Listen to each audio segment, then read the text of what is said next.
This afternoon's proceedings are being moderated by two of us, and I'm delighted that my colleague Alan Phoenix will be joining me on the platform to help me with moderating, and he is going to introduce the next speakers. So, Alan.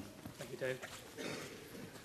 Yes, perhaps when we come to the panel session, it might be a case of good cop, bad cop, and David being David, I'm sure is natural for the role of good cop. So, but it's as has become apparent from these proceedings, one of the key questions at the beginning of the Panel Paintings Initiative was the issue of what were the needs within the field for training, research, and knowledge transfer. And as a bit on the basis of that, a consortium from Denmark, from the Conservation School at the Royal Academy of Fine Arts in Copenhagen and the Statens Museum for Kunst have conducted a needs assessment survey on different dimensions of needs within panel paintings conservation. So it's a very great pleasure to introduce some old friends from Copenhagen, Mikkel, Scharff, and Jørgen Wadum, assisted by Haack, Christensen. And I think Jørgen is just going to open by saying a few introductory remarks before handing over to Anna. Jørgen Wadum. Thank you very much.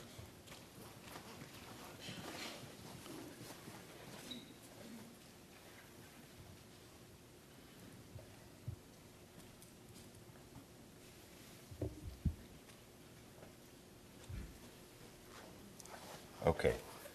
I'm going to give you the preliminary results. I don't think I am on. Could we have the screen on, please? There we are. The preliminary results of a needs assessment survey for the field of panel paintings conservation. I'm going to make a short introduction to this because the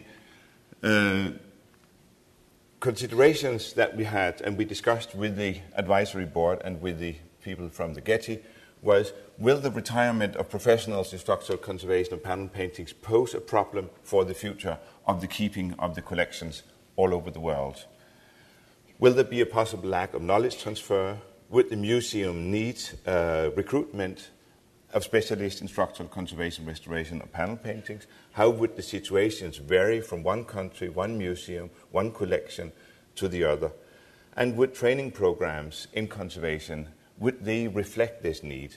Would they be able to go into a discussion about changing programs to reflect this need, or what would their role be in this?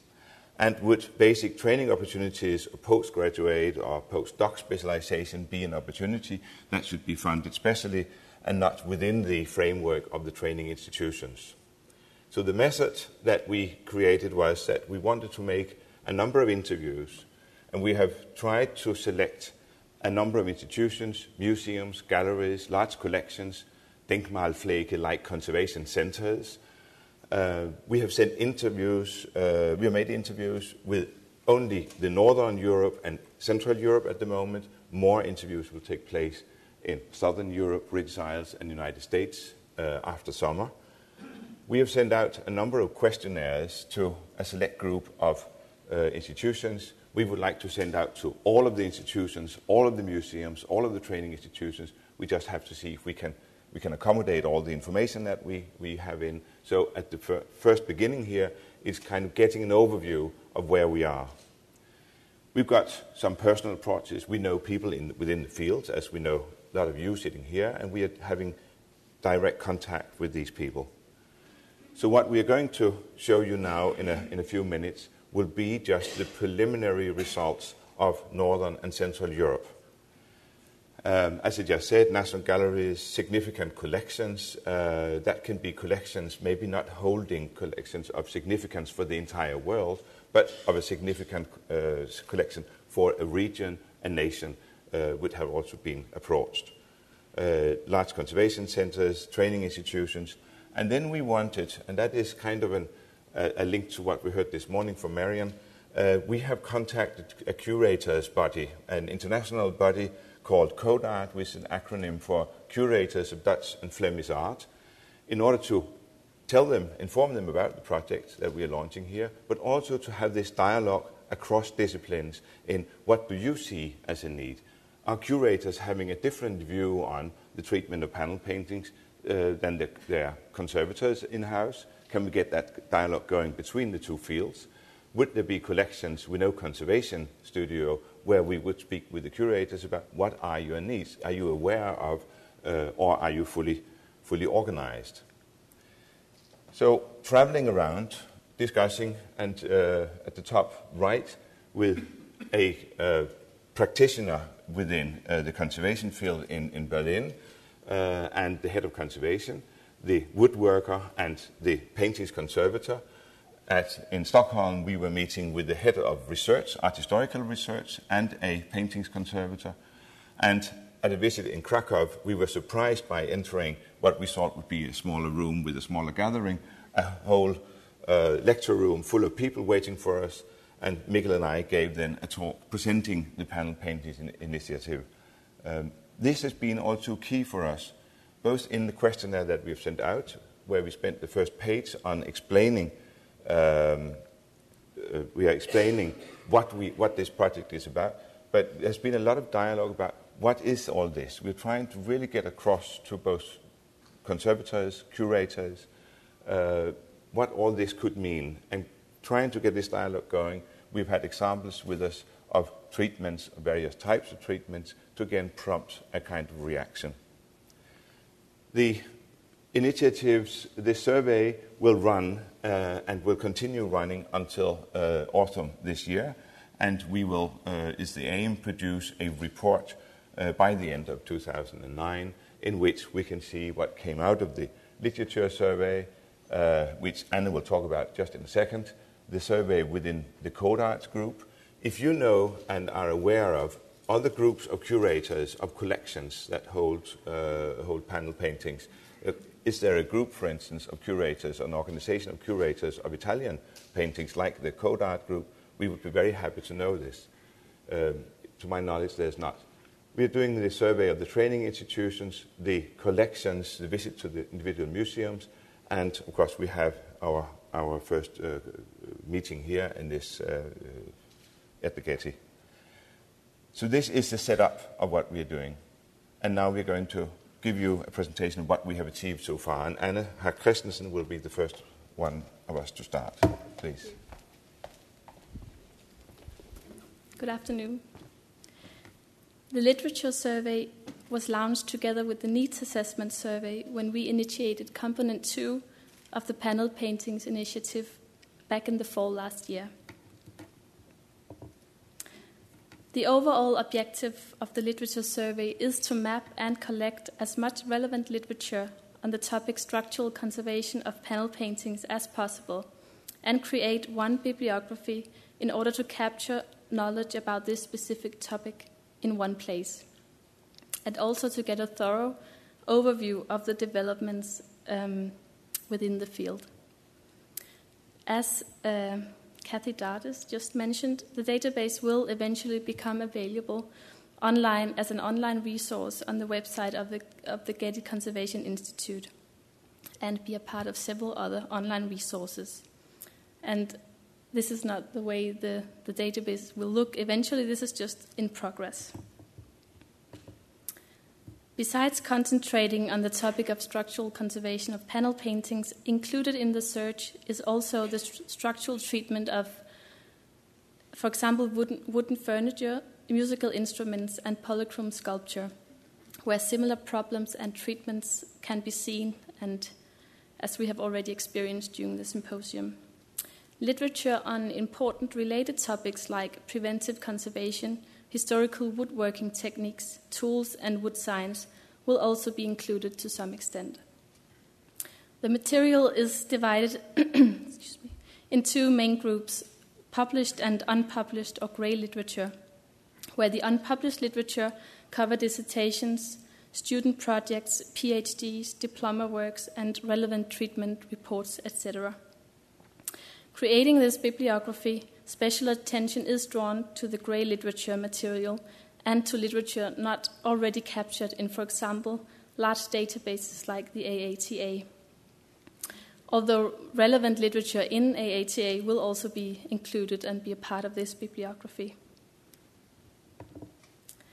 At this point, the search for relevant published literature is carried out using the online mainly the online databases listed to the left here, while titles and abstracts for especially German, but also many East European diploma works and PhDs are available through online databases of several conservation training institutions. Those mentioned to the right here are just a few examples. The amount of information provided for each unpublished record that we receive along the way varies a lot, so there will be a lot of work ahead in translating titles, making abstracts and keywords available before adding this information to the bibliography. And in addition to the searchable resources available online, we are also contacting institutions directly in request for further material. Conservation training programs and conservation departments in museums are contacted in order to identify relevant written student work as well as relevant treatment reports. As you can see from the chart here, the total amount of published literature in the bibliography is around 450 at the moment, while the unpublished part is about 100. And we have just only started identifying and collecting the grey literature. We have received a great number of both published and unpublished materials not currently available in online databases from the Scharff in Maastricht, the National Gallery Prague, the Academies of Fine Arts in Prague, Dresden, and Krakow, as well as the National Gallery in Warsaw, just to mention some. The amount of treatment reports, highly relevant for the bibliography as well, is also growing as we are contacting the individual museums.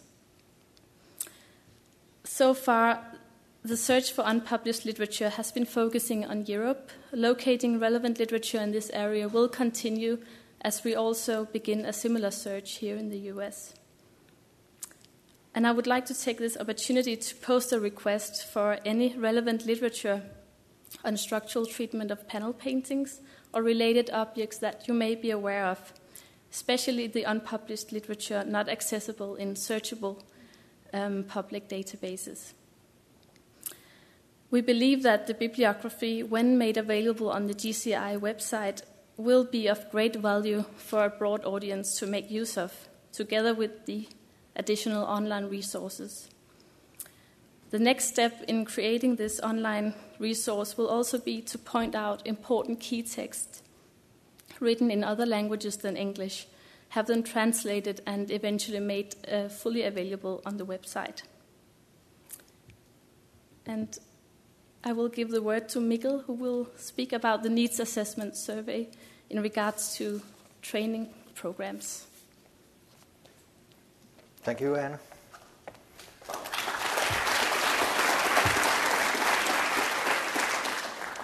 And good afternoon to you from me. I'm going now to present some information about how Jørgen and I have been dealing with the contact to and interview with the training institutions. And as Jørgen mentioned, we have so far concentrated on Northern Europe. Scandinavia has been visited, and various parts of Central Europe. There are still areas to cover in Europe as well as here in North America. When we prepared for making the interviews as well as prepared for setting up 3 questionnaires that we have been using in conjunction with the interviews, we had to, in fact, had a look at the basic history of conservation training, because we had to, especially in the part of Europe we were going to visit, since the way conservation training institutes in Europe has been set up, mainly after the Second World War, and to how it's structured now has been through a development, and part of this development has actually taken place in Europe within the last 10 years. About 10 years ago, the secretaries of education in Europe met in Bologna and agreed that all higher educations in Europe, and that will include the many training programs in conservation, the higher education institutions in Europe would, in about 10 years' time, have to comply with a situation where higher education in Europe would in the future be of a system where higher education is initiated with a three-year bachelor program in whatever subject you are dealing with, followed by a 2-year master program, and at the end, for those that would like to continue in a specific research area, a 3-year PhD program. So the Bologna Declaration was set up about 10 years ago and is about within the next couple of years to be implemented over most of Europe. And this kind of background was useful to have when we were beginning to prepare for and go out and make interviews with the various conservation training programs. What kind of framework, what kind of structure do the training programs work within in Europe nowadays? We were lucky to be able to have contact with a body in Europe called ANCOR, which is a collection of higher education programs in Europe concerning education in conservation. And this group has, for the moment, about 40 full members, as I've written here on the slide, meaning that there are 40 higher education institutions in Europe that are working together in a framework and exchanging information and exchanging teachers as well as ways of setting up training programs. And having this background information and exchanging information with the people from the ANCOR group helped us in the preparation of interviews. We also looked at a report that was done about 10 years ago, which is nicknamed Con Before. Unfortunately, I don't remember right now what this is exactly the meaning of, but it was a report that examined at that time the whole field of conservation education in Europe and made comparisons between different training programs. A useful information to have when we prepared for the interviews. Next thing we did was that we actually began a series of interviews in a number of museums and in a number of training institutions. Jørgen will shortly come back to the interviews and the discussions with museums. What we did, Jørgen and I, for training programs was that we went out to the training programs, to a number of them, and had interviews with relevant people. At the same time, we sent out questionnaires to training programs as well as to museums and conservators and curators in museums.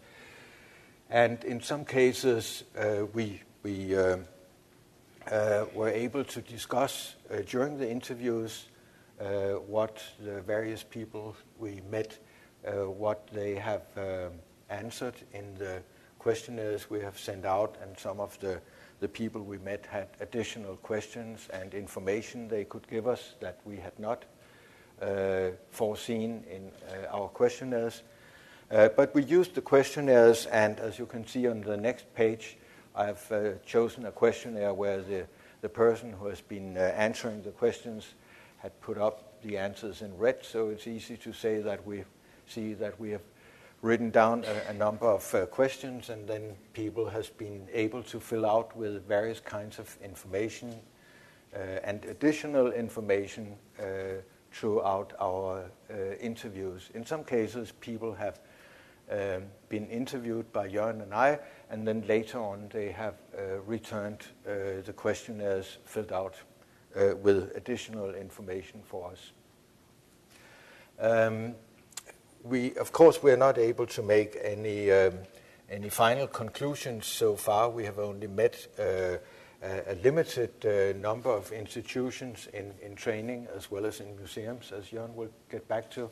But it was clear quite from the beginning that the answers we got from the various conservation training programs was that they saw the European heritage as rather broad and consisting of as well museum objects as the kind of objects that you would find in churches, historic houses, and other kind of collections, not being perhaps the national museums of particular countries.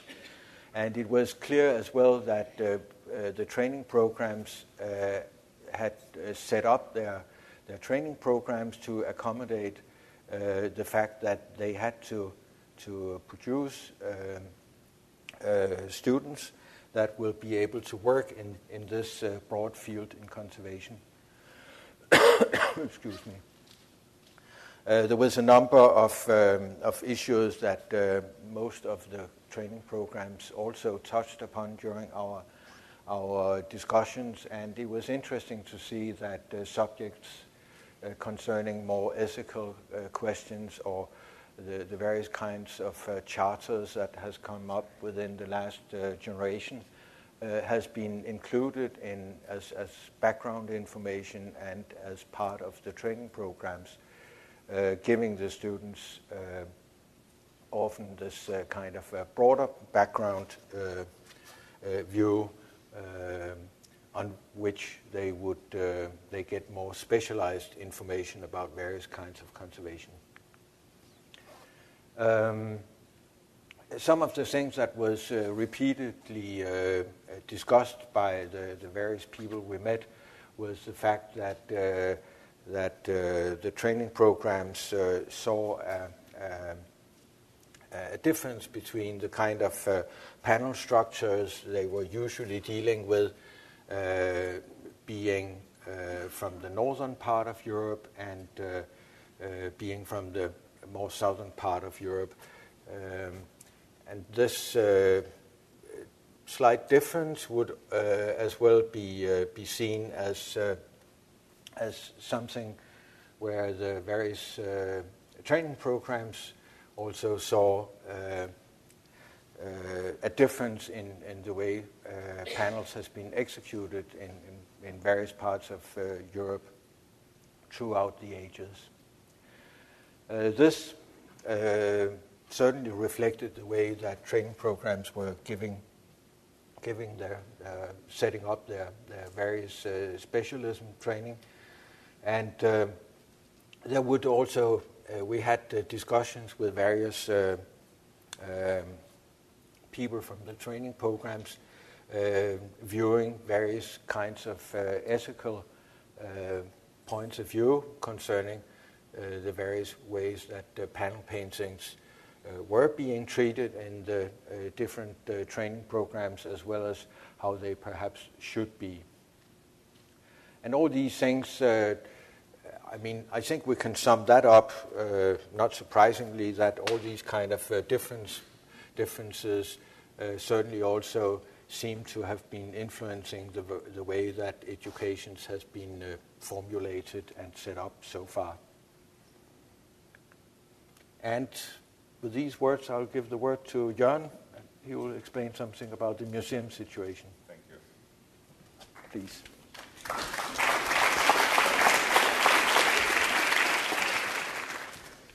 Some of it will be slightly repetitive. Having meetings in museums. Here we are in the National Museum in Warsaw, where we were extremely happy to see that we had a whole range of curators and conservators to discuss with and discuss the questionnaire, but also based on own literature, documentation, looking into what is the way that you work here.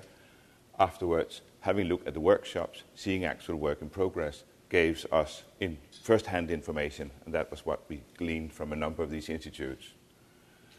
They expressed in this very preliminary conclusion that we can make that we would prefer to have the knowledge of the one that works structurally and works on the paint layer as well in the same person. That is what we ideally would want to have. We would need persons that had both a scientific background, what a training program would obviously give you, and have the crafts and hands-on skills as well and abilities. There was a great need of telling us that the respect for the original structure and its historical value was something that was highly valued by curators and also by conservators.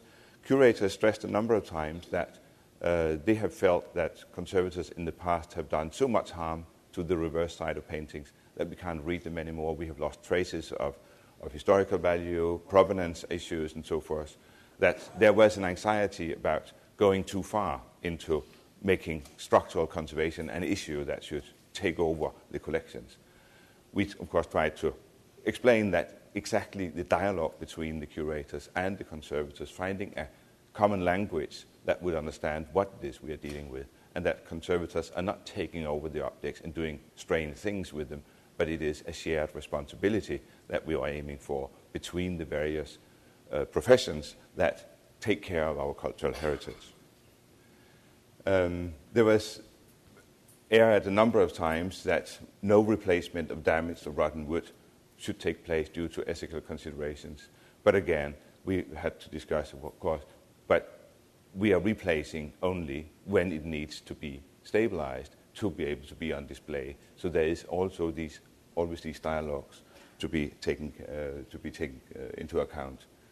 Minimal interventions were something that was told to us again and again. We don't want big treatments, we want the minimal intervention. We will have to see what the survey will show further on, and if we can get this dialogue going, that will probably change some of these attitudes into understanding better why are some treatments necessary to keep the objects at all for the benefit of the public, and that is essentially, of course, the public we are working for. There was also a concern that some of the structural treatments, especially those of the past maybe, but also some of those carried out nowadays, would be kind of a show-off of a craftsmanship. It was said again that if you are not capable of managing the front, then you probably develop ideas of how to make something special out of treating the reverse side of a panel. The upstairs, downstairs kind of issue still being available or being alive in the heads of some of the people that we were talking to. Some reminded us that in the 18th and 19th century, a conservator actually could receive a medal for having done an outstanding work on the back and the reverse side, maybe a transfer. And it was fantastic to see one of the first transfers, end of the 18th century, carried out on a granite painting that was lifted from its panel and set over in 1790s onto a thick copper sheet. That was a spectacular thing, and the specialist that did this was greatly honored for this courageous work that he's been doing. Preventive conservation versus treatment, that discussion came up again and again. What can museum climate do to prevent doing too much intervention? We've been talking about green museum climate as well. What is acceptable fluctuations? Are we going to change the ways that we look at stable climate? Well, would that have an influence on all this? And that was, of course, a new issue to begin at all discussing. So the very cautious preliminary results of these talks were that both curators and conservators in dialogue needed more research to take place in understanding what is the movement of wood, what are the adhesives to be used. We've discussed that during the symposium already. People are already active in this kind of research, but more of this, the sharing of the information about how all this works, conservation or proceedings from a symposium may not always reach all the people that we would like it to reach. So we need to also think about the dissemination of this kind of knowledge that we have. Stress in wood panels, technical art history, what kind of information can we glean from the reverse sides, also the treated objects, because a cradle can give you a heck of a lot of information about when that painting were somewhere in history in the cradler's hands, and what can that give us of information. Research grants was something that was repetitively mentioned to us. Research internships. Also, of course, what this initiative is aiming for, the possibility of conservators to work with these people that already knows their métier so well, to work with them and understand and transmit that knowledge, not just to hands-on to panels, but also to the people in the various museums that they're working in, and get this, again, cross-disciplinary dialogue going about what it is that we are doing. And then one suggestion could be that there should be a kind of a decision-making model in when do we go into that kind of treatment. Not the treatment itself, but how do we reach to the conclusion with each other, the various professions, the keepers and the conservators, in what to do and how to carry out this, so that we really share the responsibility of what we are doing, and not are seeing this as something carried out by just one profession. Towards another profession that might feel slightly intimidated about the discipline of conservation that has grown from a craft discipline, of course, to an academic discipline, and there again, having its own language, having its own research programs, could, we are feeling, intimidate a number of the other professions in the museum world or keepers in getting into this dialogue. We are kind of reaching the same level, but are being separated in communication. So, what I have already told you, more collaboration, also collaborative projects was mentioned again, and one of the model projects that we just saw here between the Metropolitan Museum and the Prado, could more of that kind of collaborative projects evolve out of this project, this initiative between smaller museums across in Europe where the specialism would be available with others again, or could conservation training institutions be involved in projects of treatment in museums as well. We used a lot of time in making advocacy for the panel painting initiative, and everybody greeted us wherever we came with great enthusiasm, and showed that this initiative is really worthwhile, something that everybody look forward to see how it will lift off. The web-based resource, we mentioned that it's in progress. Great excitement. We would like to participate, and we were so happy to see the many reports and the many publications that was handed over to us and could be passed on to the libraries. More cross-discipline collaboration. One issue that was one event that was mentioned in a couple of museums was that some of the curators had been to the Amsterdam Maastricht summer course, summer school that took place a couple of years ago, where curators would come and start painting a painting, stretch the canvas, put the size on, put the ground on, paint, with lectures about conservation and painting techniques. And that gave a large number of curators basic knowledge about what is an object actually made of. But it also, at the same time, of course, gave them knowledge about how does this deteriorate, because the materials, the knowledge of that material, can suddenly be set into a context also of aged paintings. So that kind of collaborative or summer schools could be maybe something one could consider. Postgraduate, postdoc training in craft and ethics could be something that certain schools, museums, training institutions would see as something one should advance towards.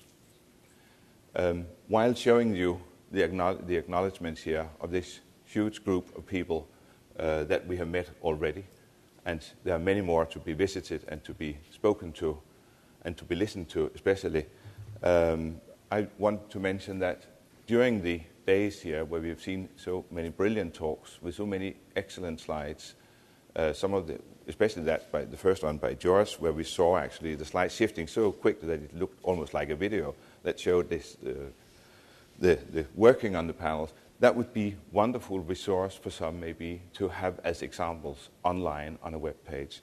that kind of documentation that really could show what is going on, and we would of course need words and texts, but publications are terribly poor sometimes in transmitting how to work. The visual component is extremely important. Having told you all this, I of course want to acknowledge the Getty project here for giving us the opportunity to carry out this survey. It has not only and hopefully been beneficial for the project, but it has certainly been extremely enlightening for Mikkel and myself to have the opportunity to do these travels. Paul van Duin and I will continue later on this spring, already in June, with interviews in Brussels, and another range of interviews will take place by Mikkel and myself just after summer, when also the other interviews in Southern Europe, the United States, and the British Isles will take on. And we're hoping, of course, to get it all put together in a nice format at the end. Finally, thanks to the Getty, we were able to invite 15 bursaries to attend this symposium, and I thought you should all just see them here once again. It was a wonderful opportunity to offer to a range of countries, and we're very happy to have you all on board here and consider with us and sharing very actively, and as I've seen many of you doing, considerations about how this project can evolve further. Thank you very much.